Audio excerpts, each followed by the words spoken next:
Pocket 4，我们所有人都以为大疆会像网上泄露的那样给它加上2个脑袋，对吧？但是这就是大疆的 Pocket 4了。外观上乍一看真的没有什么变化。那如果你希望它有点变化的话，大疆说没有问题啊，我们可以帮你实现。这次有个很核心的更新，就是这个，它会亮了。这就是大疆 Pocket 4，你肯定会说这也太逆天了，就这玩意也配叫做换代？那大疆也很清楚，必须得堆料了，如果不堆，市场上的竞争会越来越激烈。所以这一次，他们在相似的外观里面加上了1英寸3700万像素的传感器，给它加进了107GB 的内置高速存储，把参数拉到了4K 240帧。这个 Pocket 4，然后以这样的价格来发售，让你觉得它对得上这个 Pocket 4的名号，即便仍然只有一个摄像头。所以我们就来看一看吧，这个新一代的大疆手持旗舰王者够不够格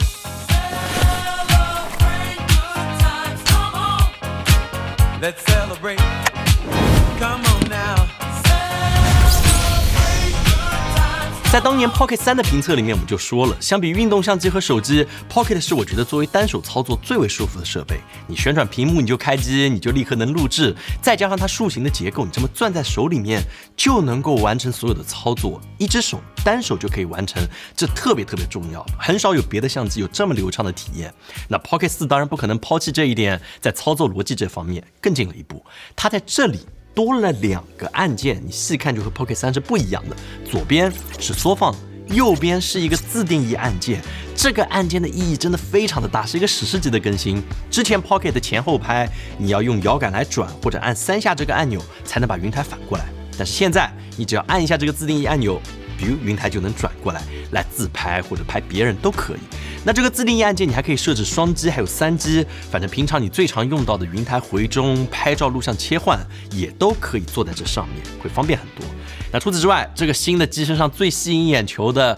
应该就是刚才我们提到的这个补光灯了。我不知道你怎么看待这个蝎子尾巴一样的这么一个形态，它里面是没有电池的，它本身是抽的 Pocket 的电来实现照明的，是一个触点供电的逻辑。然后你可以调整角度，它的阻尼做的都很不错，可以调节3种不同的色温，还有对应的亮度，平常用来补你的面光和眼神光。你看这玩意还挺亮的，就是能够看得出区别。那你要说好不好看、自不自然的话，那我觉得所有对着人脸直接打的硬光都是不好看的，就是很油。所以我们尝试给它做了一个简易的灯笼，给它装上去，你看这个效果是不是好很多？所以我相信一定会有第三方厂家基于这个补光灯做各种配件，这一点不用太担心。那这里肯定会有个点是要担心的，就是续航会不会它让这个 Pocket 4的续航一下子就崩掉了？我们做了一个测试，单机身满电状态之下，让补光灯最高功率亮着录制，我们发现这个灯大概会多消耗10%的电量，但是正常使用不要这么亮的话，它的续航影响居然不算特别大，这一点我还挺意外的。那除了这个比较亮眼的变化， Pocket 4这个机身别的改进都藏在细节里面。那比如这个握把的地方变得更加防滑，比如说现在卡槽的位置新增了这么一个保护壳，用来绑手绳的2个孔位也做得更大了，不用穿来穿去半天穿不进去了。那之前屏幕上这2个小凸起现在也不见了，屏幕亮度提升到了1000尼特，里面的菜单也重新设计了，变得更大，触摸起来会更方便，不容易误触。基本上这个新的机身你看下来，在看得见的地方都有大疆微调的痕迹，变得更加完善了。那什么东西在我们预期之外呢？我觉得应该是它的存储。众所周知，现在存储的价格已经到天上去了，但是大疆居然罕见的给了你107GB，而且是高速的内存，相当于你能够连续拍摄3个小时 4K 30帧的视频。所以很多人的话，我真的觉得没有必要再买存储卡了，你拍完用它的 WiFi 或者 USB 3.1拷贝，传输速度就是非常的快。反正这是一个很不大疆的行为，说明现在市场竞争应该真的很激烈。同时大疆也希望它的定位变得更明确，就是所有人都可以用它拍到比以前更好的画面，不管你是专业的还是普通人。这也是之前很多人选择 Pocket 3而不是稳定器加手机这个组合的原因，因为它方便，因为它一只手，因为它传感器大，这些综合的东西加到一起，就使得 Pocket 变成了非常非常独特的一个设备。而且很多人就是把它当照相机来用的。大疆很清楚，想有更高的营收，必须得笼络拍照的人。所以这一代 Pocket 4，我们先不看视频，我们先来看看他拍的照片，因为他拍的照片真的还挺好的。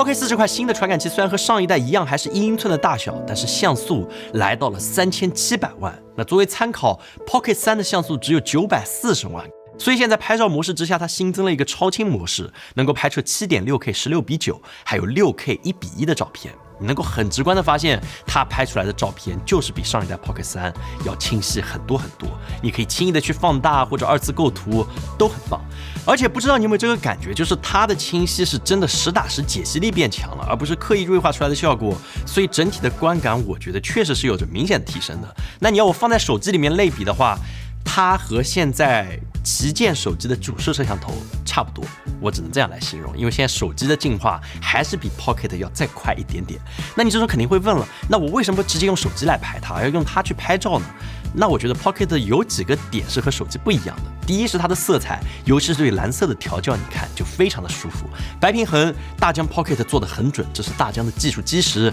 肤色也非常的讨喜。那你和手机对比看的话，你应该是能明显看出来 Pocket 和手机色彩调教上的差别。而且你不要忘了，你现在握的是一台1英寸真正1英寸的相机，而不是手机的前置摄像头。所以当你在自拍的时候，那它的画质确实会比手机好很多，这是相比目前手机最突出的优势。那可能目前拍照我觉得最不足的一点就是它视频模式有美颜滤镜，但是它拍照居然没有美颜。所以说你要是加上的话，我真的觉得 Pocket 就是很好的一台相机，你不用怎么修图，你可以放心大胆用它直出照片。我想应该会有很多人愿意为它掏腰包。但是现在还缺个美颜功能。那除了这些画质上的迭代，在功能上 Pocket 4也加上了机内 Live 图的功能，所以这点比以前手机软件里面来回导入要方便很多。但是由于 Live 图只能相当于一小段视频，所以它就没有那种超清的模式，只有 4K。那同时它也只支持16:9这个画幅，都比较可惜一点，因为16:9这个比例在手机竖屏下观看就不是最优解，所以我挺期待大疆给它加一个4:3或者1:1的这个 Live 图画面，来适配更多人的设备。那讲到这里，我觉得 Pocket 4在拍照方面，它就是给你做了一道前菜，就是你买它不是为了拍照，但是它就是给了你一个挺开胃的前菜。那接下来的主菜，也就是视频方面，我觉得真的是值得看一看的。毕竟 Pocket 3在视频画质方面已经很厉害了 ，Pocket 4能做到什么？我觉得接下来我们放的样片，你着重看它的高光和暗部细节，这是这一代相机最震撼的地方。She listens for the sounds of dawn and bids farewell to knife instead of holding on. She bends, she breaks her arms awake, still wondering what her heart can take. His tears he lends her heart to mend. Tonight he comes to carry her away. She breaks her arms awake, still wondering what her heart can take. His tears he lends her heart to mend. Tonight he comes to carry her away.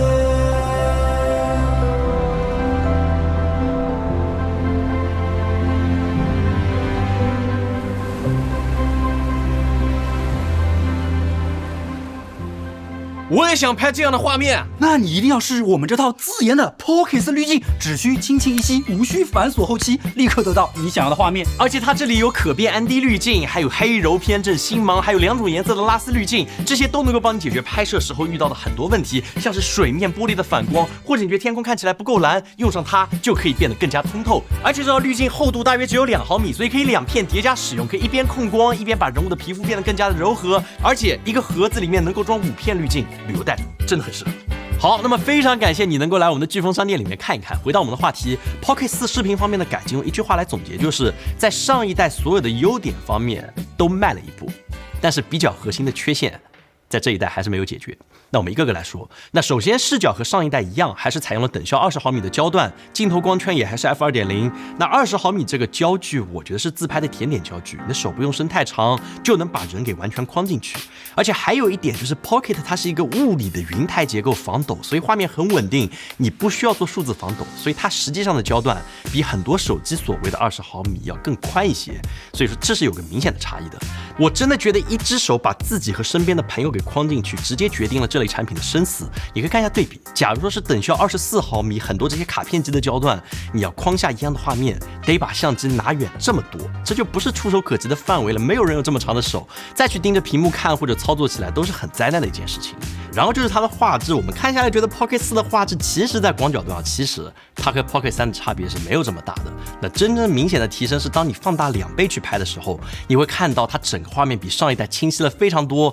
噪点也明显少了不少。那所以说你不能指望它能比得过卡片机这种镜头可以伸缩的光学变焦，它是一个传感器裁切加改变像素采样的这么一个逻辑实现的变焦。但是我觉得你只要不放大对比去看的话，我真的觉得它的裁切画质还是不错的。但是如果说你是一个对于裁切有着精神洁癖的人的话，你仍然只能把它当成一台就是一个固定焦距的相机来用。但这里你需要注意一下，就是假如你想要获得最佳画质的话，你得用最广角或者直接放大2倍去拍，你用1.1倍或者1.9倍都会有个明显的画质下降。所以这也导致了拍这种连续变焦的镜头，你会看到画面会这样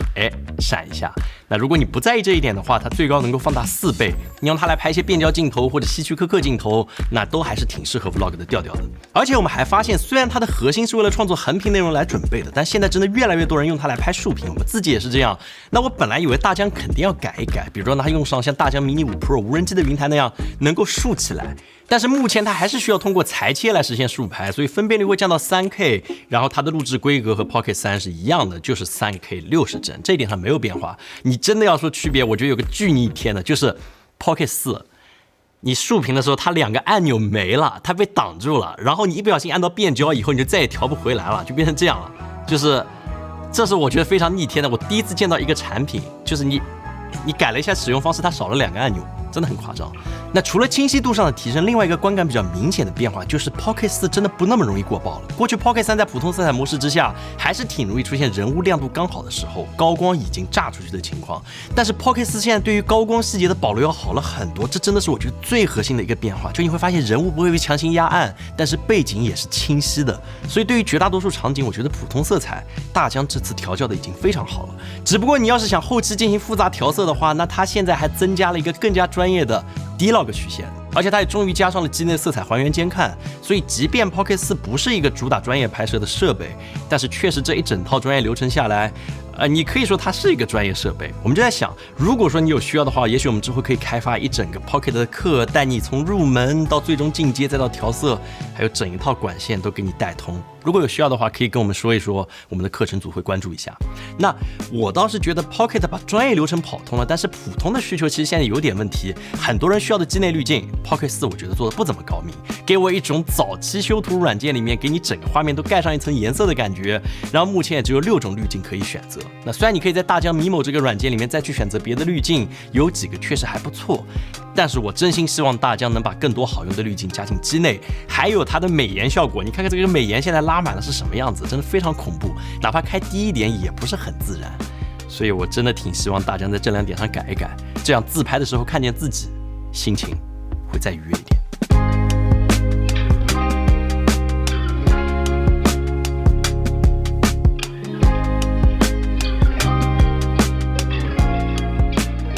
那夜景方面 ，Pocket 4拍的画面噪点比上一代更少了一些，但是我还是一样的观点，你不能指望它能做到旗舰相机甚至超旗舰手机的水平。就是你拿它和 Action 这种运动相机去比，那确实是另外一个层级了。只要平时不是太暗的地方，它的夜景水平就是非常非常干净的。但是这个低光视频的功能和上一代一样，只能够拍摄 4K 30帧，然后炫光还有鬼影的控制呢，你可以看一下，比上一代好了一丢丢，但也不是很明显。所以夜景方面，我真的觉得这一代没有特别的亮眼，就和手机差不多，就旗舰手机。那真正能让我们眼前一亮的，我觉得应该是它的录制规格。现在它最高能够拍摄 4K 60帧的常规视频，还有 4K240帧的慢动作，不是差值，没有什么骚操作，没有什么 AI， 纯粹是硬生生的传感器性能。这么一个能够单手握在手里的设备，有着主动式的防抖3轴云台，能让你把常规的视频慢放8倍，即便它有1.1倍左右的这个视频的裁切，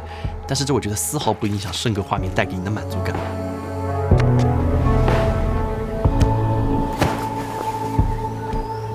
那好的说完了，我们也得讲讲刚才提到的，就是说它有核心的缺陷没有被修正是什么。我们觉得最核心的缺陷，你看就这个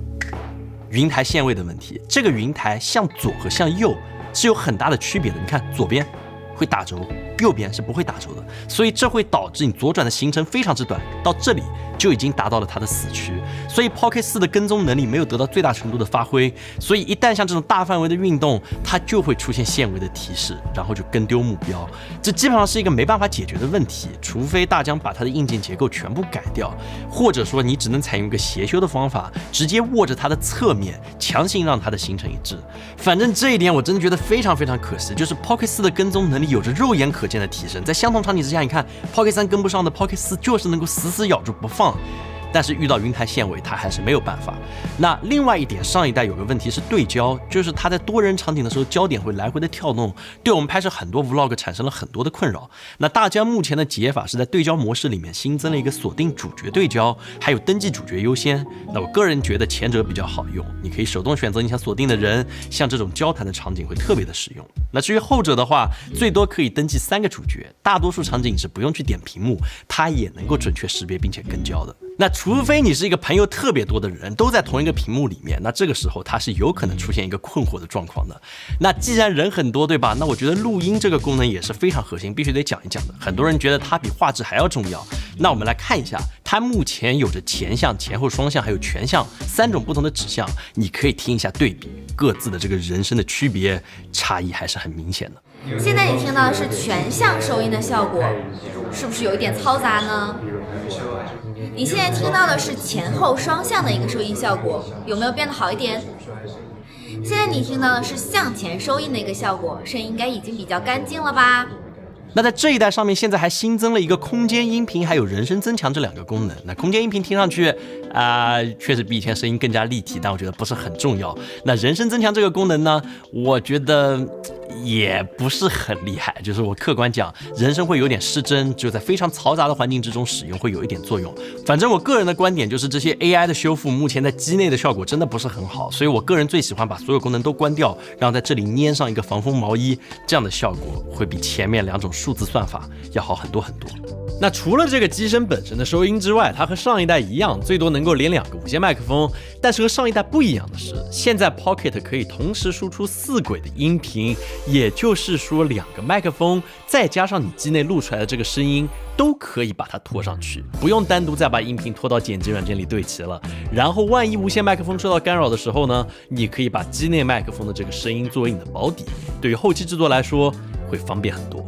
那配件上面我觉得没太多能讲的，就全能套装和普通套装有些对应的差别，多了这些东西。那其中最高明的设计应该是这个小小的云台锁扣。那虽说它长得很像一个 3D 打印件啊，但是相比之前的一整块的保护壳，现在收纳体积少了很多很多，可以直接装进这种便携的袋子里面。那至于别的配件 Pocket 3上面能用的这一代也都能用，尤其是这个续航手柄啊，一开始我们真的很担心大疆又开始刀法不能够通用，结果这次我们发现大疆居然选择做好人了，一有竞争你看大家都老实了， Pocket 3可以用 Pocket 4的手柄， Pocket 4也可以用 Pocket 3的续航手柄，所以这样的话它整体的续航相比以前会明显长一些，因为 Pocket 4本身机内电池就比上一代高了 19%， 他们新一代的续航手柄又多了 13% 的电量，这2个东西插一起，一整套大概能够你拍4个多小时的视频也不会过热，然后充电速度也很快，大概半个小时左右就能够从零充满，非常不错。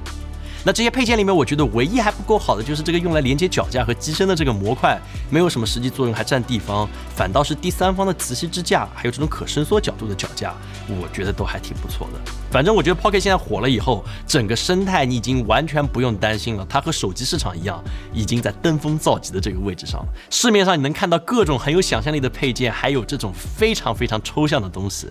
但是我觉得也是一件好事吧。反正我们总的体验下来就觉得 Pocket 3可能做的有点太好了，因为大疆 Pocket 3和 Pocket 2是一个质的飞跃，以至于 Pocket 4明明改了这么多东西，但是我硬生生觉得它和 Pocket 3没有拉开真正意义上本质的差距，更多是微调。你要放开了想的话，其实我本来期待的 Pocket 可能会是一个单镜头，而且有个内变焦的这么一个设计，但是我估计大疆工程师肯定试过，没做出来一定有他们对应的原因。不过假如你有关注影视行业的话，应该会有了解，已经有很多家厂商甚至是手机厂商已经开始入局做手持云台相机了，所以今年注定就是很热闹的一年。大疆打响了今年云台相机的第一枪，那么接下来会有什么有趣的东西，我们都很期待，对吧？所以这就是我们这个视频的全部内容了，不知道你觉得怎么样？如果你喜欢这个视频，也别忘了给我们点点小心心，记得关注我们，对我们有很大的帮助。那么我们下次再见。还有，我们身上还有这件全新的凉拌2.0，真的好沉，真的好沉。哎，我给你看，